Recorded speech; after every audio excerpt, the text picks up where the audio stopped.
ابھی بھی یہ کوششیں کریں گے، کیونکہ الیکشن سے یہ ڈرے ہوئے ہیں، عوام سے ڈرتے ہیں۔ پہلے کہتے جی ووٹ کو عزت دو، بڑی کیمپین کی ووٹ کو عزت کو، ہم جب پاور میں تھے الیکشنز کرواؤ، 3.5 سال میں سنتا رہا جی الیکشنز کرواؤ، اور اب الیکشن سے بھاگ رہے ہیں، کیونکہ یہ تب الیکشنز کروائیں گے، سب سے پہلے عمران خان کو ڈسکوالیفائی کرو، عمران خان کو جیل میں ڈالو، یہ نواز شریف کی شرائط ہیں۔ اس کو وہ لیول پلئنگ فیلڈ کہتا ہے۔ خود پکڑا گیا ہے اربوں روپے کے وہاں پراپرٹیز میں بیٹھا ہوا ہے، ثابت نہیں کر سکتا، عدالتوں سے جیل سے باہر بھاگا ہوا ہے، جھوٹ کے اوپر۔ یہ شہباز شریف نے جعلی ایفیڈیوٹ دیا ہوا ہے لاہور ہائی کورٹ کو، کوئی شرم نہیں ہے اس کی، لیکن عمران خان کو جیل میں ڈالو، ڈسکوالیفائی کرو، تحریک انصاف کے لوگوں کو پکڑ دھکڑ کرو۔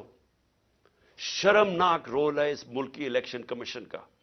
میں نے کبھی اس طرح کی بے شرم الیکشن کمیشن نہیں دیکھی۔